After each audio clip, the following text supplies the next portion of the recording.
আসসালামু আলাইকুম। দেখুন এই ফোনটা নাকি মোতালেব প্লাজাতে নিয়ে ৪-৫ ঘন্টা বসে থেকে তারপরেও রিপেয়ার করতে পারিনি। ফোনের সমস্যা কিন্তু খুবই সাধারণ। খুবই ছোট্ট একটি সমস্যা ছিল। সেটি হচ্ছে ব্যাটারিটি চেঞ্জ করতে গেছেন। তো এই ফোনটি কোনো এক সময় সিপিইউ রিবোলিং করে ডেট রিপেয়ার করেছিলেন আমার কাছ থেকে। এই কথা উনি জানিয়েছেন এবং সেই ফোনটিতে প্রবলেম হয় ব্যাটারি চেঞ্জ করতে যান মোতালেব প্লাজায়। তো সাধারণত আমার কাছে ঢাকা থেকে এবং বিভিন্ন জায়গা থেকে ফোনগুলো আসে আপনারা জানেন যে রিপেয়ার করে নেন। কিন্তু ছোটোখাটো সমস্যা ব্যাটারি চেঞ্জ করা বা চার্জিংয়ের সমস্যা এই ধরনের ছোটোখাটো সমস্যা অনেক সময় কিন্তু লোকাল শহর থেকে অনেকে করেন। তো উনার বাসা হচ্ছে মুন্সিগঞ্জ। মুন্সিগঞ্জ থেকে ঢাকাতে উনি কোনো এক কাজে হয়তো এসেছিলেন বা কোনো কারণে উনি মোতালেব প্লাজায় সহজ মনে হয়েছে সেখানে গিয়েছিলেন ব্যাটারি চেঞ্জ করতে। তো আমি উনি যখন বললেন যে ব্যাটারি চেঞ্জ করার পরেও ফোনটিতে চার্জ উঠছে না, সমস্যা হচ্ছে। তো ব্যাটারি ১ম দিন লাগিয়ে দেয় উনি ব্যাটারি লাগিয়ে কিছুক্ষণ ইউজ করেন বা ২-১ দিন ইউজ করার পর ফোনটি যখন একদম 0 হয়ে যায় পরে আর ফোনটি চালু হয় না বা চার্জ হয় না। এই সমস্যাটি নিয়ে ২য় বার যান উনারা চেক করে বলেন যে ব্যাটারিটি মূলত ঠিকই আছে, ব্যাটারি চেঞ্জ করতে হবে না, ব্যাটারির সমস্যা নেই। এই ফোনটির সিপিইউর সমস্যা আছে বা যেখানে রিবোলিং করিয়েছেন সেখানে সমস্যা আছে। এরকম কিছু একটা বলে ওনাকে রিটার্ন করে দিয়েছেন এবং অনেকক্ষণ বসিয়ে রেখে বিভিন্ন ধরনের পরিবর্তন অনেক কিছু করে চেক করে তারপরেও প্রবলেমটি সলভ করতে পারেনি। তো চলুন এই ফোনটির আসলে কী প্রবলেম রয়েছে, কেন এই প্রবলেমটি এত জটিল হলো? কারণ ওনার ফোনটি কিন্তু একদম রানিং ছিল, সব ইউজ করতে পারছেন। সর্বশেষ যখন ফোনটিতে সমস্যা হয় হয়তোবা ফোনটিতে চার্জ উঠছে না অথবা ব্যাটারিতে চার্জ থাকছে না। এই কারণেই কিন্তু উনি ব্যাটারিটা চেঞ্জ করতে গেলেন। তো ব্যাটারি চেঞ্জ করতে যাওয়ার পর ব্যাটারিটির যে সকেট থাকে এই কানেক্টর খোলার সময় আমরা অনেক সময় নখ দিয়ে একটি চারা দিয়ে এটি যখন খুলি তখন কিন্তু একটি রেজিস্টর ভেঙে যায়। এটি কিন্তু খুব কমন একটি ব্যাপার এই পোকো X3 Pro ফোনের ক্ষেত্রে। তো আমি এই কথাটি উনাকে তখনই বলি যখন উনি মোতালেব প্লাজায় থাকাকালীন আমাকে ফোন দিয়েছিল। আমি বলেছিলাম যে এখানে একটি রেজিস্টর থেকেও কিন্তু প্রবলেম হতে পারে যে ফোনটি চার্জ হচ্ছে না। তো সে বিষয়টি ওনাকে জানার পরেও উনি যেহেতু একজন টেকনিশিয়ান না, উনি তাদের সাথে তেমনভাবে কথা বলতে পারেনি। ফোনটি এক পর্যায়ে ওনারা অনেক কিছু ট্রাই করে তারপরে বলেছে যে মাদারবোর্ডের সমস্যা। তখন আমি বলেছি ওনাদের বলবেন যেন মাদারবোর্ডে কোনো কাজ না করে পাঠিয়ে দেয়। তো আসলে মূলত যখন রেজিস্টরটি ভেঙে যায় এখানে তখন এই ফোনটি মূলত চালু থাকবে, ফোনটি অন হলেও কিন্তু এই ফোনটির চার্জ উঠবে না। এবং চার্জিংয়ের যে মূলত আইডি থার্মাল লাইনগুলো যদি আমরা কোনোভাবে ক্ষতিগ্রস্ত করে ফেলি তাহলে সেই ফোনটি দেখা যাবে যে হয় অন হয়ে বন্ধ হয়ে যাচ্ছে বা ব্লিঙ্ক করছে অথবা দেখা যাবে যে চার্জ হচ্ছে না। তো এই সমস্যাগুলো কিন্তু হতে পারে, এটি একদম কমন একটি ব্যাপার। আর যেহেতু ফোনটি একদম রানিং তাহলে খুব সিম্পলি কিন্তু এই রেজিস্টারটি চেঞ্জ করলেই কিন্তু ফোনটি চার্জ ওঠার কথা বা ঠিকঠাক মতো চলার কথা। আর অলরেডি কিন্তু এখানে আমি দেখতে পাচ্ছি নতুন একটি ব্যাটারি ইনস্টল করা হয়েছে BN57 একটি ব্যাটারি। তো এই পোকো X3 Proতে BN57 ব্যাটারি মূলত থাকে, সেদিকে আমি মনে করি ঠিক আছে। দেখুন ব্যাটারির লোগো দেখাচ্ছে বাট এখানে চার্জিংয়ে কোনো ধরনের অ্যাম্পিয়ার কিন্তু লোড নিচ্ছে না। এটি হচ্ছে চিন্তার বিষয়। তাহলে আমি ভাঙা রেজিস্টরটি অলরেডি কিন্তু জাম্পার করেছি। এরপরেও কিন্তু আ চার্জ নিচ্ছে না। আপনারা বলতে পারেন যে রেজিস্টর জাম্পার করলেন কেন? রেজিস্টর হচ্ছে এখানে 100 ওহমসের একটি রেজিস্টর। আমি জাম্পার করে দিয়ে এই মুহূর্তে কাজ চালাবো। আমি পরবর্তীতে হয়তো রেজিস্টরটি চেঞ্জ করেই দিব। বাট এই ফোনটির ক্ষেত্রে আমি প্রবলেমটি আইডেন্টিফাই করার জন্য বিভিন্নভাবে চেষ্টা করছি। আর আমার আগে ওনারাও কিন্তু চেষ্টা করেছেন অলরেডি। তো আমি এবার দেখতে পাচ্ছি আমি অন্য একটি ব্যাটারি যেহেতু পোকো X3 Pro অ্যাভেলেবেল আমার কাছে ব্যাটারি বা ফোন থাকে। আমি অন্য একটি ব্যাটারি লাগিয়ে আমি এই ফোনটিতে চেক করার চেষ্টা করছি। এদিকে ব্যাটারি কানেক্টর একটু লুজ মনে হচ্ছে। তো আপনার ব্যাটারি কানেক্টর লুজ থাকলেও কিন্তু এই প্রবলেমটি হবে, ফোনটি চার্জ হবে না। তো আরও অনেক ধরনের প্রবলেম হয়। আসলে আমরা অনেক সময় আ বারবার কাজ করার কারণে খোলা লাগানো এই ধরনের কাজ করার কারণেও কিন্তু প্রবলেম হতে পারে। তো আমি এই ফোনটিতে দেখতে পাচ্ছি যে এই ব্যাটারি দিয়ে এই ফোনটিতে চার্জিংয়ের কোনো ধরনের লোডিং আসছে না। ফোনটি কিন্তু অন রয়েছে। মাদারবোর্ডটি আমি অলরেডি পাওয়ার সাপ্লাইয়ের মাধ্যমে চেক করেছি যে ফোনটি অন আছে। তো এই ফোনটির আরও কী প্রবলেম আছে সে বিষয়টি চলুন একে একে আমরা দেখব। যেহেতু চার্জিংয়ের লোডিং নিচ্ছে না সেহেতু এই ফোনটিতে অবশ্যই কোনো প্রবলেম তো রয়েছে। ব্যাটারিও নতুন চেঞ্জ করা হয়েছে, ব্যাটারি চেঞ্জ করে প্রবলেম সলভ হয়নি। মূলত ফোনটি ব্যাটারি চেঞ্জ করার জন্যই উনি মোতালেব প্লাজাতে যান, ব্যাটারি চেঞ্জ করেন কিন্তু ফোনটি চালু হলেও কারণ একটি ব্যাটারি চেঞ্জ করার পর ব্যাটারিতে ফুল চার্জ থাকে বা 80% 50% থাকে। ওই অবস্থায় ওনারা জাস্ট ব্যাটারি লাগিয়ে হয়তো তখন চেক করে দিয়েছেন যে ঠিকঠাক আছে। বাসায় গিয়ে উনি ইউজ করতে করতে ফোনটি কিন্তু অফ হয়ে যায়।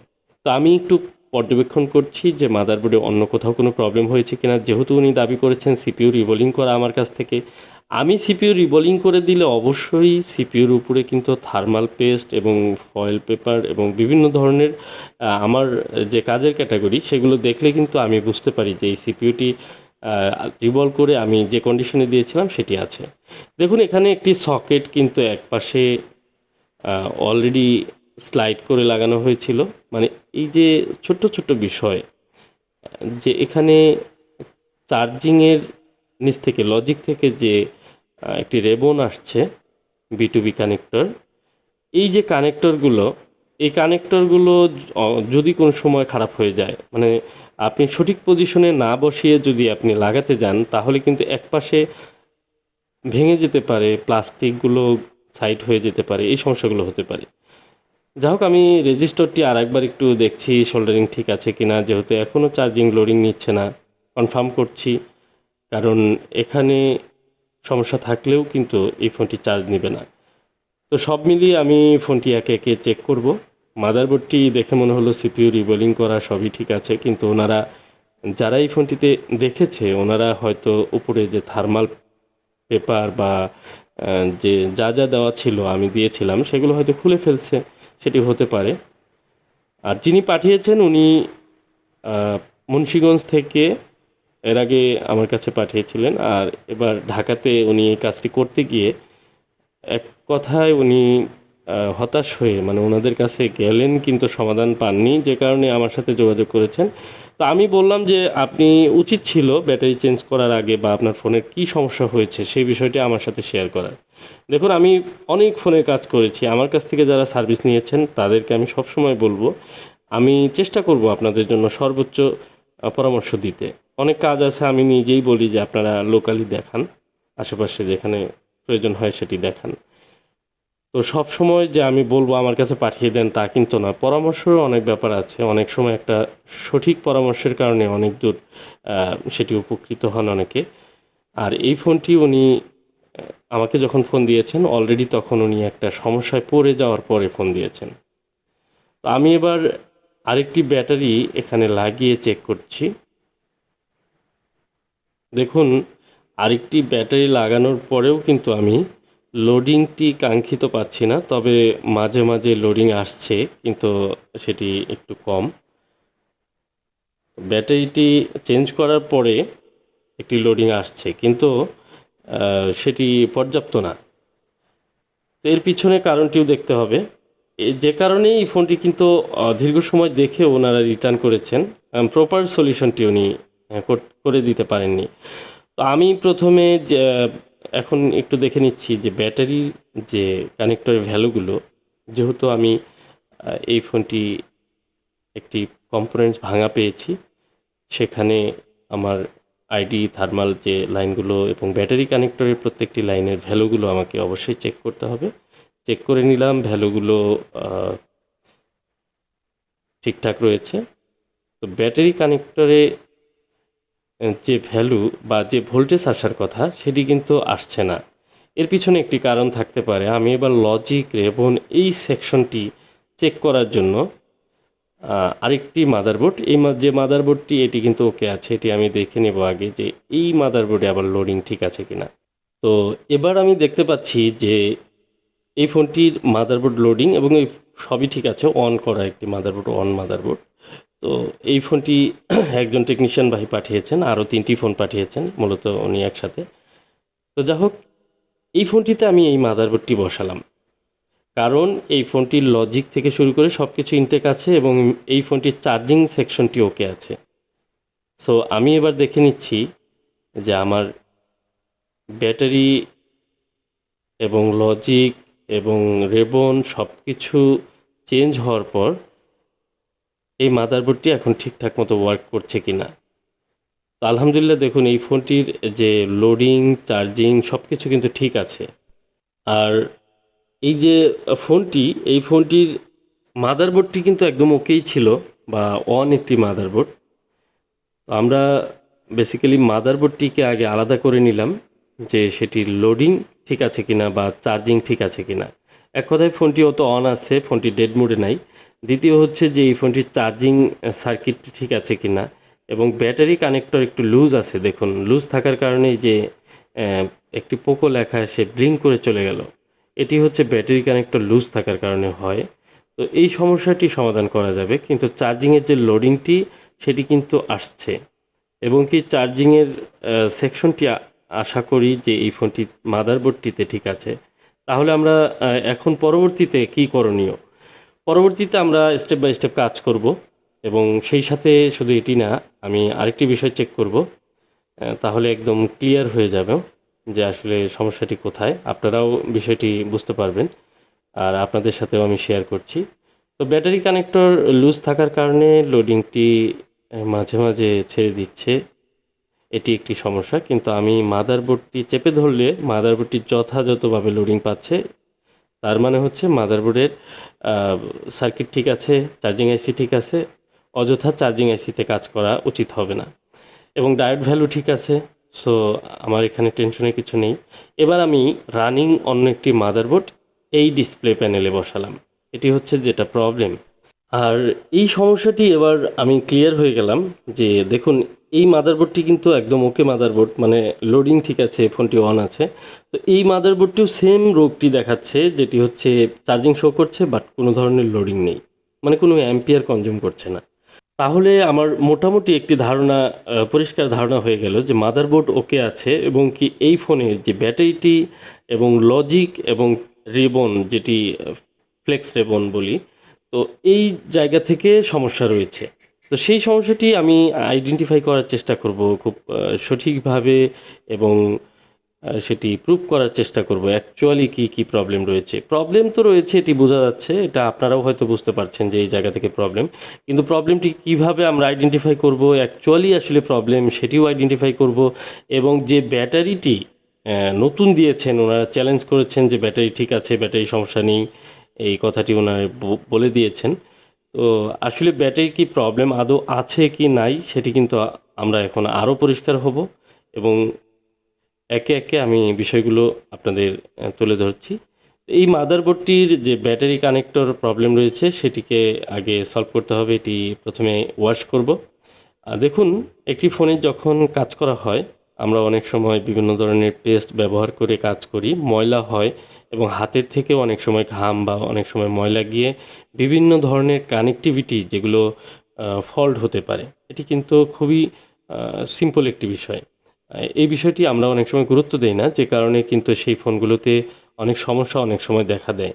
সবসময় একদম ফ্রেশ কন্ডিশনে হাত পরিষ্কার রেখে নিট অ্যান্ড ক্লিনভাবে কাজ করলে সেই ফোনগুলোর লংজিভিটি বা সার্ভিস অনেক ভালো পাওয়া যায়। বিভিন্ন ধরনের কানেক্টরগুলোতে হাত লাগার কারণেও অনেক সময় এগুলো খুব দ্রুতই ফল্ট করতে থাকে। আপনারা যখন ইনটেক একটি ফোন খুলে দেখবেন মাইক্রোস্কোপে অনেক ক্লিন থাকে।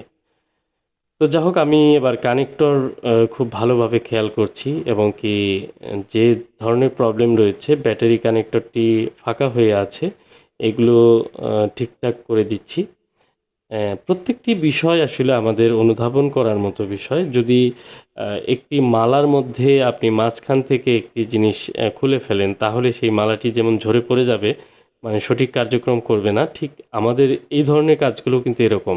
তো আমাদের এই ফোনগুলোর ক্ষেত্রে বা চার্জিংয়ের কাজ, পাওয়ারের কাজ, বিভিন্ন ধরনের কাজ রয়েছে। আপনি জাস্ট একটি ফোন রিপেয়ার করবেন, এই ফোনটির প্রথম যে রিকোয়ারমেন্টগুলো থাকে সেগুলোকে আপনার একে একে পূরণ করতে হবে। আপনি ব্যাটারি না দেওয়া পর্যন্ত সেই ফোনটি কোনো পাওয়ার পাবে না। ব্যাটারি দেওয়ার পর আপনার ব্যাটারি কানেক্টিভিটি ঠিক আছে কিনা, সঠিকভাবে বিদ্যুৎ সঞ্চালন হচ্ছে কিনা সেটি দেখতে হবে। সেখানে আপনার আইসিগুলোর অ্যাক্টিভিটিস ঠিক আছে কিনা সেগুলো দেখতে হবে। এইভাবে কিন্তু আমরা আগাই। এক কথায় সহজভাবে বলতে গেলে আপনি বাসায় বিদ্যুৎ আনবেন, আপনার ঘরে এসি চালাবেন, ফ্যান চালাবেন, লাইট ইত্যাদি চালাবেন। আপনার প্রথম কিন্তু বিদ্যুতের লাইনটি থাকতে হবে। মানে বিদ্যুতের খুঁটির থেকে লাইনটি যদি আপনি সঠিকভাবে না আনেন, সেক্ষেত্রে আপনার লাইন যদি না থাকে তাহলে আপনার এসি, ফ্যান, বিদ্যুৎ এগুলো কোনো কিছুই কিন্তু চলবে না, লাইট জ্বলবে না। তো আপনি হচ্ছে প্রথমে বিদ্যুৎটা সক্রিয় থাকতে হবে এবং সেটিকে নিশ্চিত করতে হবে যে আপনার বিদ্যুৎ আছে। তারপর আপনি এসি ভালো আছে কিনা, ফ্যান ভালো আছে কিনা, প্রত্যেকটি চলছে কিনা, সেই বিষয়গুলো কিন্তু পরের বিষয়। তো এরকম কিছু ঘটনা থাকে আমাদের যে মাঝখানে একটি জিনিস ভেঙে গেলে বা ছুটে গেলে পুরো সার্কেলটি অ্যাক্টিভিটিস বন্ধ হয়ে যায়। তো এই বিষয়টি খুব ছোট বিষয়। ছোট্ট একটি রেজিস্টর ভেঙে যাওয়ার কারণে আজকে এই ফোনটি নিয়ে এত ঝামেলা। শুধু ঝামেলা শেষ হয়নি, ঝামেলা আরও কিছু দেখাবো। সমস্যাগুলো একে একে আমরা বের করছি এবং ওয়াশ করে নিলাম। চার্জিং আইসি থেকে শুরু করে সব কিছু ওয়াশ করলাম। এর কারণ হচ্ছে যে চার্জিং আইসির ভিতরে অনেক সময় পেস্ট, ময়লা, বিভিন্ন সোল্ডারিং বল এগুলো গিয়েও কিন্তু বিভিন্ন সময় সমস্যা করে। যে কারণে আমি একদম সব ওয়াশ করে নিলাম। মাদারবোর্ডটি যেহেতু ওকে আছে, টোটালভাবে ক্লিন করে তারপর আমি একে একে বসাবো এবং চেক করব। তো আবারও আমি এই ব্যাটারি দিয়েই, এই লজিক রেবন দিয়েই আরেকবার চেক করে নিচ্ছি এবং কি দেখছি যে আবার ঠিক হয় কিনা। তো কারণ যিনি ফোনটি পাঠিয়েছেন ওনারও ধারণা যে ব্যাটারি তো নতুন লাগিয়েছি। অনেকেই বলেন যে তার ফোনের যদি কোনো প্রবলেম হয়, আমরা যদি বলি যে আপনার ব্যাটারির সমস্যা, সে বলে যে না ভাই, ব্যাটারি কোনো সমস্যা নেই, ব্যাটারি তো আমি নতুন লাগাইছি। আসলে যে ব্যাটারি যেটা লাগিয়েছে সেটা যে কতটুকু ভালো সেই বিষয়ে কিন্তু আসলে তার কোনো জ্ঞান নাই। তো যা হোক, আমি এবার আরেকটি ব্যাটারি, যেটি অরিজিনাল একটি শাওমির ব্যাটারি আমার কাছে রয়েছে, এই ব্যাটারি লাগিয়ে আমি এবার চেক করছি এই ফোনটির লজিক রেবন সেকশনগুলো ঠিক আছে কিনা। মানে একে একে আমি প্রবলেমগুলো ধরার চেষ্টা করব এখন, যে ব্যাটারি শুধুমাত্র চেঞ্জ করে হয় কিনা। কিন্তু না, ব্যাটারি চেঞ্জ করার পরেও হচ্ছে না। তার মানে আমার লজিকে প্রবলেম আছে অথবা রেবনে প্রবলেম আছে। তো রেবন, লজিক এগুলো প্রবলেম আছে কিনা এটি আইডেন্টিফাই করার জন্য এবার আমি পরবর্তী ধাপে যাব এবং তার আগে ফোনটি একটু অন করছি। আহ, এখন যে ডিসপ্লে প্যানেলটি ব্যবহার করছি সেটি হচ্ছে অন্য একটি ডিসপ্লে প্যানেল এবং অন্য ব্যাটারি, অন্য লজিক। এটি দিয়ে একদম সম্পূর্ণ ফোনটি অন করলাম। এখন পর্যন্ত যেহেতু ফোনটি অনই করিনি, তো অন করে আমি দেখলাম যে এই ফোনটি মনে মনে হয় সফটওয়্যার করা হয়েছে বা রিসেট করা হয়েছে, এরকম কিছু। তো ফ্যাক্টরি রিসেট দেওয়া হয়েছে বা আপডেট সফটওয়্যার দেওয়া হয়েছে। হতে পারে যে ওনারা ধারণা করেছেন যে এই ফোনটিতে সফটওয়্যার ইস্যু আছে। এটাও হতে পারে যে ওনারা কি করছে এটা ওনারাই ভালো জানে। তো যা হোক, হ্যাঁ, মোতালেব প্লাজা থেকে ওনারা ৪-৫ ঘন্টা চেষ্টা করে যখন ফোনটা ফেরত দিয়েছে, অবশ্যই ব্যাপারটা অত সহজ ছিল না।